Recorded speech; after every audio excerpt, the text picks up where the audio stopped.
अनंत का मतलब होता है जिसकी कोई सीमा न हो। जिसकी सीमा होती है उसे कहते हैं सीमा में, और जिसकी कोई सीमा होती ही नहीं है उसे असीम कहते हैं। तो ब्रह्मांड को आप असीम कह सकते हैं। और इसके नियंता को मतलब इसका जो कंट्रोल करने वाला है, जो एक शक्ति है, जिसे परमात्मा कह लें, ईश्वर कह लें, कुछ भी कह लें, इसका जो नियंता है उसको आप किसी भी सीमा में बांध नहीं सकते हैं। जैसे कुछ लोग कहते हैं कि परमात्मा निराकार है, फिर कुछ लोग कहते हैं परमात्मा साकार है। कोई सीमा में नहीं बांध सकता। इसकी शक्ति विराट है। उसको आप साकार है या कुछ कहते हैं निराकार है, कुछ कहते हैं प्रकृति है, कुछ कहते हैं जड़ है, और कुछ कहते हैं चेतन है, कुछ कहते हैं शक्ति है, कुछ इसको ऊर्जा कहते हैं। एक शब्द के द्वारा इसको बांधा नहीं जा सकता है। सब कुछ यही है। असली बात तो ये है, जो सत्य है उसकी कोई भाषा होती ही नहीं है। न निराकार होती है, न चेतन होता है, न ऊर्जा होती है, न शक्ति होती है। ये तो हमारे आपकी मनोदशाओं के कारण रखे हुए नाम मात्र हैं बस। सत्य की कोई भाषा नहीं होती है, यानी परमात्म सत्ता की कोई भाषा नहीं होती है। परमात्म सत्ता भी मात्र एक समझाने के लिए मैं कह रहा हूं बस। और खास बात एक ये और है कि उसकी कोई भाषा नहीं होती, और संसार में जितनी भी भाषाएं हैं सब उसी से पैदा होती हैं। जितनी भी भाषाएं हैं हम बोलते हैं, सारी की सारी परमात्म दृष्टि से असत्य से आती हैं, बड़े उथले हुए शब्दों से आती हैं। क्योंकि जो सत्य का अनुभव होता है वो भाषा और शब्दों के पार होता है, इसीलिए उसको शब्दातीत कहते हैं, जो शब्दों के भी ऊपर है, या उसको निशब्द भी कहते हैं। शब्द माने शब्द और निशब्द माने जहां शब्द ही नहीं है, या इसी को आप मौन भी कह सकते हैं। इसको उदाहरण के लिए हम परमात्मा शब्द केवल समझाने के लिए कह रहे हैं। ऐसा नहीं कि परमात्मा कहीं कोई बैठा हो, कोई व्यक्ति विशेष हो, कोई चीज हो। उसी सत्ता का नामकरण चूंकि समझाना है, इसलिए केवल मैं परमात्मा शब्द का प्रयोग करूंगा। अब ये परमात्मा सभी जगह अलग अलग और साकार रूपों में भी है, और सभी एक साथ निराकार भी है। तभी तो पूर्ण हुआ। अगर वो खाली साकार होता या खाली निराकार होता तो अपूर्णता रहती। तभी वो पूर्ण है कि वो साकार भी है और निराकार भी है। निराकार का एक शब्द ये भी तो होता है, निरे आकार हो जिसके। निरे माने बहुत सारे। और अभी तक आपने क्या सुना है कि जिसका कोई आकार न हो उसको निराकार कहते हैं। अरे वो निराकार है, निरे आकार है उसके, यानी जितने भी संसार में आकार हैं सब उसी के हैं, और वो निराकार भी है। तभी तो वो पूर्ण है। परमात्मा को हम सगुण के रूप में देखते हैं तो बहुत सारे हैं, अलग अलग हैं। और अगर उसको निर्गुण के रूप में देखें तो केवल एक है। अब वो सगुण के रूप में अलग अलग कैसे है? वो अपने गुणों के आधार पर, अलग अलग है। जैसे गीता में भगवान कृष्ण ने कहा है, जो भी सुप्रीम, कि मैं हाथियों में एरावत हाथी हूं, या वृक्षों में मैं पीपल का वृक्ष हूं। यानी जो सुप्रीम गुण है वही परमात्मा का अंश है। हर चीज में जहां भी सुप्रीम आता है, सगुण के रूप में अगर उसको मानेंगे तो वो गुण के आधार पर ही अलग अलग है। एक बात और है, और सभी जितने भी गुण हैं वो उसी से प्रकट होते हैं। बहुत कठिन है समझना और समझाना। फिर भी कोशिश की जा सकती है कि सभी गुण उसी परमात्म शक्ति से ही प्रकट होते हैं, परंतु स्वयं वह निर्गुण है और गुणातीत है। अब गुणातीत माने जितने भी गुण हैं इनसे भी ऊपर है, इनसे भी पार है, गुणातीत है सत्ता परमात्मा की। इस प्रकार के उदाहरण से थोड़ा समझ सकते हैं कि प्रकाश के 7 रंग होते हैं। अब 7 रंग कैसे होंगे? आपने इंद्रधनुष बरसात के महीनों में इंद्रधनुष बना देखा होगा, वो 7 रंग के होते हैं। उसमें उस इंद्रधनुष में जो 7 रंग होते हैं ये प्रकाश के ही होते हैं। रंग तो सारे प्रकाश के होते हैं, 7 रंग, मगर प्रकाश का क्या रंग होता है? प्रकाश का कोई रंग होता ही नहीं है। अरे रोशनी, लाइट का कोई रंग होता है? कुछ नहीं। और प्रकाश में 7 तरह के रंग होते हैं, ये आपने विज्ञान में पढ़ा होगा। न पढ़ा हो तो कहीं इंद्रधनुष बन रहा हो उसको देख लीजिए कि प्रकाश में कितने रंग होते हैं। बिल्कुल यही स्थिति परमात्मा की है। सारे गुण जो भी विशिष्ट संसार में है वो उसी के हैं और वो स्वयं में निर्गुण है और एक साथ भी है। जैसे प्रकाश रंगहीन होता है उसी तरह परमात्मा कह लें या ईश्वर कह लें, वो साकार और निराकार एक साथ भी है। यानी विराट भी वो है और सूक्ष्म भी है, यानी विराट और सूक्ष्म भी एक ही साथ है। परमात्मा या भगवान के विषय में जो आपने अपने पुस्तकों में, शास्त्रों में पढ़ रखा है, ऐसा बिल्कुल सीधा सीधा मत मान लीजिएगा, मत स्वीकार कर लीजिएगा कि स्वीकार कर लिया उसकी पूजा करना शुरू कर दिया। अगर ऐसा करते हैं तो ये अर्थ का अनर्थ हो जाएगा। जो शास्त्र है ना, ये जो शास्त्रों के सूत्र होते हैं, ये सूत्र परमात्मा के अनुभव के संकेत पत्र हैं। इनको केवल आप संकेत पत्र समझिए कि कुछ संकेत कर रहे हैं, इनसे सीख लीजिए। ये जिस प्रयोग को करते हैं उन प्रयोगों को करिए। शास्त्रों की जो परत है इसको उघेड़ करके देखना शुरू करिए, इसको उघाड़िए और खुली चेतना से इसको देखिए, समझ करके देखिए। तभी पता चलेगा कि संसार में जितने भी धर्म शास्त्र हैं ये आपके अंदर की ही व्याख्या करते हैं, आपके अंदर ही उतरने की कला सिखाते हैं, उसी की विधि बताते हैं, मात्र प्रतीकों के रूप में, कहानियों के रूप में। ये आपको बताएगा कौन? गुरु ही उन संकेतों को बताएगा, उन प्रतीकों को बताएगा। गुरु के द्वारा दी गई आंख यानी दिए गए संकेतों से आप शास्त्रों को, पुस्तकों को जब टटोलना शुरू करेंगे तब जाकर के कहीं शास्त्रों का कोहनूर हीरा तुम्हारे सामने प्रकट होगा। क्या कि शास्त्र कहना क्या चाहते हैं और संसार समझ क्या रहा है। हमारे भारतीय सनातन धर्म के जितने भी शास्त्र हैं ये बहुत ही रहस्यों से भरे हुए हैं। धार्मिक ग्रंथ बहुत बहुमूल्य हैं, मगर ये प्रतीकात्मक है सारे। इन्हें समझने के लिए आपको एक प्रकार का जौहरी बनना पड़ेगा। जौहरी जानते हैं ना, जो ये हीरे की परख करता है। पत्थर तो बहुत से हैं, मगर उसमें कौन सा अनगढ़ पत्थर जो भविष्य में हीरा होगा, ये जौहरी ही पहचान सकता है।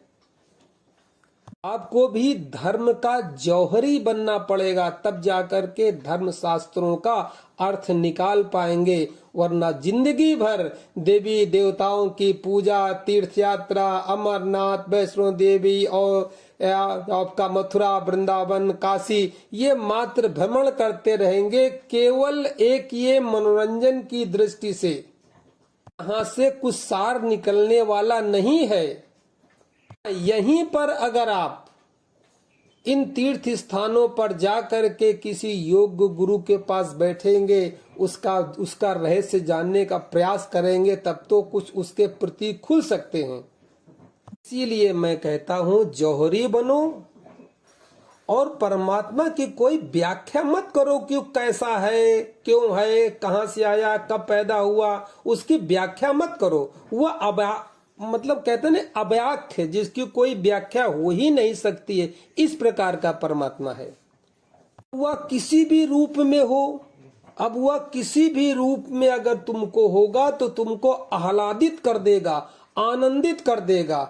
उदाहरण के तौर पे सारी बात समझने के बाद यदि कभी आप मथुरा वृंदावन गए हो तो आप राधामय हो करके आते हैं, या कभी काशी जाते हैं तो शिवमय हो करके आते हैं, यानी शिव तत्व से के अनुभव से आप आह्लादित होंगे। हालांकि उस समय वो जो परमात्म तत्व है उसी को ही, उसी का ही नाम राधा है, उसी का ही नाम कृष्ण है, उसी का नाम ही शिव है। वो कुछ भी हो, आपको जब उसका आप अनुभव करेंगे, शास्त्रों की बताई हुई निश्चित विधियों के द्वारा, कुछ खास विधियां हैं, उन विधियों के द्वारा जब उसका अनुभव होगा तो उसका नाम मत दीजिए कोई, बस वो आपको बिना नाम दिए ही आनंदित कर देगा, आह्लादित कर देगा, उत्साहित कर देगा, बिल्कुल आपको एक आनंद की तरंग से भर देगा। इसलिए परमात्मा को मेरे विचार से जो आपके पूर्वाग्रह मन में विचारधारा हो कि उसका ये नाम दे दें, ऐसा होगा, किसी नाम में बांधने की कोशिश मत करिए। शास्त्रों की बताई हुई परमात्मा के अनुभव की कोई विधि ले लीजिए और उस विधि से उतरने का अनुभव कीजिए। कि मैंने पहले ही कहा कि परमात्मा अव्याख्य है, यानी व्याख्या तो उसकी हो नहीं सकती, या जो भी आपके धर्म शास्त्रों ने व्याख्या किया है, लिखते हैं समझाने के लिए, कुछ तो लिखना पड़ेगा कि परमात्मा निराकार है, परमात्मा निर्विचार है, परमात्मा निर्लिप्त है, या परमात्मा अलग है, या वो अमूर्त है। सब एक ही बातें हैं, सारे के सारे केवल परमात्म सत्ता की ओर इशारे मात्र हैं, संकेत हैं। इसमें किसी एक को पकड़ करके मत बैठ जाना कि वो निराकार ही है मानने लगो, फिर और वो साकार ही है। अब निराकार है कि साकार, इसी में आपस में झगड़ा होने लगे कि वो निराकारवादी है, वो साकारवादी है, वे द्वैतवादी हैं, वे अद्वैतवादी हैं। ये भी एक झगड़े की जड़ है। धर्म शास्त्र के अंदर ये भी बहुत बड़े शास्त्रार्थ की जड़ है। शास्त्रार्थ को मैं झगड़ा ही कहता हूँ। कुछ अद्वैतवादी हैं, कुछ द्वैतवादी हैं। द्वैत का मतलब होता है दो, और दो का मतलब होता है कि परमात्मा और तुम दोनों अलग अलग हो। कुछ द्वैतवादी हैं और कुछ अद्वैतवादी हैं। अद्वैत माने दोनों में झगड़ा नहीं, दोनों एक, यानी तुम ही परमात्मा हो, परमात्मा भी तुम हो और तुम ही परमात्मा हो। यह है अद्वैतवाद। हमने अक्सर देखा है कि द्वैत और अद्वैत में बहुत शास्त्रार्थ चला करता है कि परमात्मा द्वैत है कि अद्वैत है। और मैं क्या कहना चाहता हूँ, भैया वो एक साथ सब कुछ है, उसकी व्याख्या मत करो। शास्त्रों ने जो विधि बताई है, किसी भी एक विधि को पकड़ लो, उसको करना शुरू कर दो और सीधे उसका अनुभव क्यों नहीं करते। मैंने कहा कि वो असीम है, तो जो असीम है, असीम क्यों आप व्याख्या में कैसे बांध दोगे? यानी व्याख्या करोगे तो एक सीमा में बांधना पड़ेगा, तो असीम को व्याख्या में कैसे बांधोगे? अब मुझको एक बात बताइए, मान लिया आपसे पूछा जाए कि जीवन में आत्मा रूपी तुम कहां से आए हो और मृत्यु के बाद तुम कहां जाओगे? इस बात का सीमाओं में बंधा हुआ कोई भी उत्तर कितना भी दे दे, उन सभी उत्तरों से कोई कभी संतुष्ट नहीं हो सकता है। हाँ, अगर ज्यादा समझ नहीं है, समझाने वाले के पास तर्क ज्यादा है, तो हूँ हाँ करके उस समय तो मान लेगा, मगर पूर्ण रूप से संतुष्टि वाला उत्तर उसको नहीं मिलेगा। अब सवाल आता है कि किया क्या जाए। कि जिंदा है, जीवन है, यह तो सत्य है, बिल्कुल मैं देख रहा हूं कि मैं जिंदा हूं। फिर भी क्यों, कहां, कैसे जिंदा हूं, मेरा जीवन क्या है, कहां से आया है, इस बात को अनुभव करने के लिए पहला कदम कहीं न कहीं से तो उठाना ही पड़ेगा।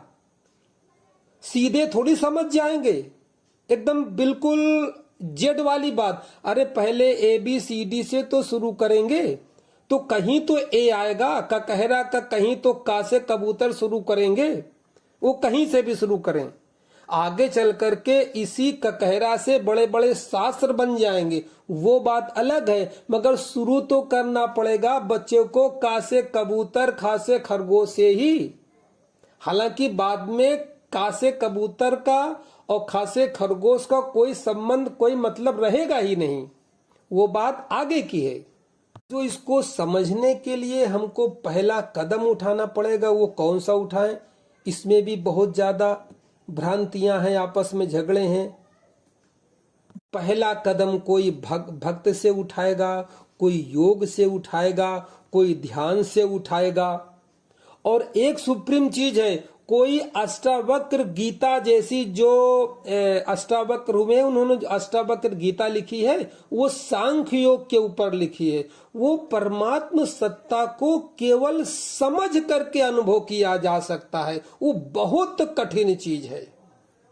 व्यक्ति की इतनी अधिक समझ होनी चाहिए, इतनी अधिक IQ होनी चाहिए कि अगर उसकी IQ इतनी है कि IS रैंक के अधिकारी का IQ है और वो परमात्मा को समझने की इच्छा से अगर वो अष्टावक्र गीता समझना पढ़ना शुरू करता है, तब जाकर के पढ़ते पढ़ते पढ़ते पढ़ते ही ऐसी स्थिति आती है कि उसे परमात्मा का अनुभव हो जाता है। इसी को गीता में सांख्य योग कहा है। वहां न कोई पूजा है, न कोई पाठ है, न कोई जप है, न कोई तप है, मगर बहुत कठिन विधि है। अभी अष्टावक्र गीता पढ़ के देखिएगा, या तो आपके समझ में आएगी नहीं, और समझ में अगर आपने 10-5 पेज पढ़ लिए तो बुद्धि शांत और स्थिर हो जाएगी, केवल पढ़ते पढ़ते ही समझ पैदा हो जाएगी। हालांकि आज के जगत में अष्टावक्र जैसा कोई ना तो गुरु है और ना तो कोई जनक जैसा शिष्य है कि उसको सुनाया जा सके। वर्तमान समय में अभी कुछ दिन पहले इस विधि जिसे सांख्य योग कहते हैं, इस विधि के गुरु एक हुए हैं जे कृष्णमूर्ति। मात्र एक ही देखने में आते हैं और वो तो समझ गए, मगर उनके शिष्य भी पूरे समझ नहीं पाए। जे कृष्णमूर्ति का जो सिद्धांत है वो अष्टावक्र गीता और सांख्य योग का ही सिद्धांत है, मगर वो बहुत कठिन है, सामान्य स्तर की बात नहीं है, इसलिए मैं उस पर कोई चर्चा ही नहीं करूंगा। मैं तो बिल्कुल साधारण से जीवन, जो सामान्य जिस धरातल पर हम जी रहे हैं, सामान्य पूजा पाठ जप तप, यहीं से पहला कदम उठाऊंगा, क्योंकि कहीं ना कहीं से तो पहला कदम उठाना पड़ेगा। परमात्मा की या उसको भगवान कह लें, उसकी प्यास लेकर के सभी चलने वाले जो बिल्कुल प्रगाढ़ हैं, सभी चलने वाले उसी तत्व पर पहुंचते हैं। के मार्ग अलग अलग होते हैं, हर साधक अलग अलग मार्ग से ही तो चलेगा। अब कोई कह दे कि हम सभी मार्गों से एक साथ चल लें, ऐसा संभव थोड़ी। कोई एक मार्ग आपको पकड़ना पड़ेगा, चुनना पड़ेगा। जबकि जब अंत देखेंगे तो जितने भी मार्ग हैं उन सभी का अनुभव अंत में एक ही जगह जाकर के समाप्त होता है। जैसे एक कोई पहाड़ है मान लीजिए, उसकी चोटी है, उसकी चोटी पे जाने की जो छोटी छोटी पगडंडियां होती हैं वो कई पगडंडियां हो सकती हैं, सीधी भी हो सकती हैं, थोड़ी घुमावदार भी हो सकती हैं, थोड़ी खतरनाक भी हो सकती हैं, और सीढ़ियां भी हो सकती हैं, सब जा रही चोटी की ओर।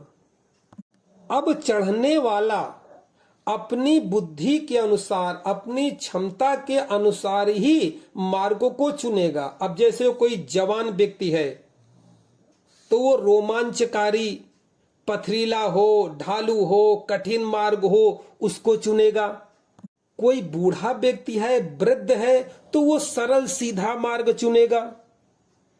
अब अगर महिलाएं हैं या बच्चे हैं, उनके साथ में परिवार है, तो वो लोग चोटी पे चढ़ने का कोई ऐसा सरल रास्ता ढूंढेंगे जो सुरक्षित भी हो, जंगली जानवरों से सुरक्षित हो, पहाड़ की कटान से सुरक्षित हो, सबसे सुगम रास्ता वो चुनेंगे।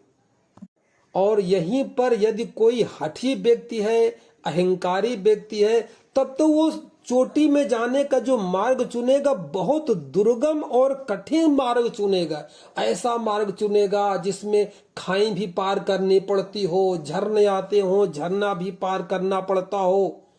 क्योंकि वो अहंकारी हठी व्यक्ति है, तो उसको कठिन मार्ग ही अच्छा लगेगा, उसी में उसको चलने में आनंद आएगा। क्या सीधे सीधे मार्गों में चलना। सब अलग अलग मार्गों से चलेंगे और जब चोटी पर सब पहुंच जाएंगे तब समझ में आता है कि मार्ग कोई भी हो, सारे मार्ग चोटी पर ही पहुंचाते हैं। पहले तो सबके मार्ग अलग अलग होंगे, कोई किसी का रास्ता दूसरे रास्ते से मेल नहीं खाएगा। अब हमने किसी एक मार्ग से चलना प्रारंभ किया और चलना प्रारंभ करके बीच में हम रुक गए, तो हम ये कतई नहीं जान पाएंगे कि सभी मार्ग जो है चोटी पर पहुंचते हैं। थोड़े दिन इस मार्ग से चले, थोड़े दिन कठिन मार्ग से चले, थोड़े दिन सरल मार्ग से चले, थोड़े दिन दुर्गम मार्ग से चले, मार्ग अपना बदलते रहे तो चोटी में कभी पहुंचेंगे नहीं। और जब तक चोटी में कभी पहुंचेंगे नहीं तो ये जान ही नहीं पाएंगे कि सारे के सारे मार्ग चोटी पर ही पहुंचाते हैं। अब भारत की स्थिति देखिए, भारतीय जो हमारी संस्कृति है, इस संस्कृति में आत्मा का अस्तित्व स्वीकारा जाता है। और इसी भारत में सिद्धार्थ, जिनका आगे चल के नाम हुआ भगवान बुद्ध, पैदा हुए, भगवान महावीर पैदा हुए। उन्होंने आत्मा शब्द को ही बिल्कुल नकार दिया, छोड़ दिया। उन्होंने अनात्मा शब्द का प्रयोग किया कि कोई आत्मा होती नहीं है, मगर तत्व की बात उसी तत्व की बात कर रहे हैं, केवल शब्दों का फेर है। वो कह रहे हैं आत्मा और वो कह रहे हैं अनात्मा। इसीलिए मैंने कहा कि परमात्मा सर्वज्ञ है, सब कुछ एक साथ है। कोई कहता है कि आत्मा है तो भी पहुंच जाएगा, और कोई बुद्ध और महावीर के जैसा सिद्धांत है कि अनात्मा है, वो भी पहुंच जाएगा। अरे बुद्ध पहुंचे कि नहीं, महावीर पहुंचे कि नहीं, अनात्मा के ही सिद्धांत से पहुंचे। यह कि उन्होंने सीधे सीधे आत्मा शब्द कहा नहीं केवल, यानी बुद्ध और महावीर ने उस तत्व को, उस परमात्म तत्व को बचा भी लिया और आत्मा शब्द को स्वीकारा भी नहीं। एक साथ दोनों काम कर लिया, अनुभव भी कर लिया, अनुभव भी कर लिया, अनुभव करने के मार्ग भी दे दिए, और शब्द नहीं कहा कि आत्मा, यानी आत्मा शब्द की सीमा में उसको बांधा नहीं, उस तत्व को अनुभव के लिए मुक्त रखा। बस इसीलिए भगवान बुद्ध ने, भगवान महावीर ने मूर्ति का खंडन किया, मूर्ति का विरोध किया। और केवल विरोध ही नहीं किया, विरोध करने के साथ मूर्ति में जो अमूर्त परमात्मा होता है उस सत्ता को बचा भी लिया। यानी उन्होंने दिखा दिया कि जो मूर्ति है उसका तो खंडन कर दिया, मगर उस मूर्ति के अंदर जो अमूर्त सत्ता विद्यमान है, यानी उस अमूर्त सत्ता, मतलब कहने का, आप मूर्ति पूजक नहीं है तो स्वयं मानिए, स्वयं तो है, मगर स्वयं के अंदर जो सत्ता है उसको बचा भी लिया, अनुभव के मार्ग भी दे दिए। बुद्ध ने कोई आत्मा की बात कही ही नहीं है जिसका किसी को अनुभव हो। अरे किसी को अनुभव हो तब तो आत्मा की बात कही जाए। जैसे किसी ने नमक खाया हो, नमक का अनुभव हो, तब तो अगर आप उसे नमक कहेंगे तो उसे नमक का स्वाद पता चलेगा। अब आत्मा किसी ने आत्मा को अनुभव तो किया नहीं, अब उससे कितना भी आप आत्मा आत्मा करते रहें वो क्या जानेगा। ये बात बुद्ध ने बड़े आराम से पकड़ लिया। उन्होंने कहा कि भारतीय संस्कृत के द्वारा आत्मा, परमात्मा, ब्रह्म ये ऐसे शब्द हो गए मिर्च मसाले की तरह कि जिसको देखो वही प्रयोग कर रहा है और अनुभव कुछ है नहीं। तभी उन्होंने कहा इसको हटाओ, अनात्मा का सिद्धांत दो, एक नई परिपाटी चलाओ। और नई जो परिपाटी चलाओ वो चलाओ जो व्यक्ति का अनुभव हो, उसकी जीवन की सच्चाई हो। अब व्यक्ति की जीवन की सच्चाई क्या है? बिल्कुल सच्चाई है कि हम दुख को जानते हैं, दुख का अनुभव करते हैं, पीड़ा को जानते हैं, पीड़ा को अनुभव करते हैं, कष्ट को और तनाव को जानते हैं, कष्ट और तनाव का अनुभव करते हैं। ये सब बातें हमारे अनुभव के अंदर हैं। हम जानते हैं कि दुख क्या होती है, पीड़ा क्या होती है, तनाव क्या होता है, टेंशन क्या होती है, आजकल तो हाइपर टेंशन क्या होती है। इससे भुगत रहे इसके अनुभव से, तो इसी से क्यों ना हम शुरू करें। तो बुद्ध ने इन्हीं रास्तों से चलना शुरू किया और चल करके जहां पहुंचे हैं वहां सत्य पर उनका विराम हुआ है। जो सत्य का अनुभव है वहां जाकर के पैर टीके हैं, वहां विराम लिया है। तभी तो उनको आत्म साक्षात्कार हुआ, बुद्धत्व की प्राप्ति हुई। बुद्ध ने अपने सिद्धांत में 4 आर्य सत्य दिए जिसका हमको अनुभव होता है, सभी का अनुभव। जीवन दुख है, दुख के कारण है, इस दुख से बचने के मार्ग हैं, उपाय हैं, और चौथा है दुख से बची हुई अवस्था है। अब जो दुख से बची हुई अवस्था है, जो दुख से बची हुई स्थिति है, मानसिकता है, वही परमात्मा सत्ता है।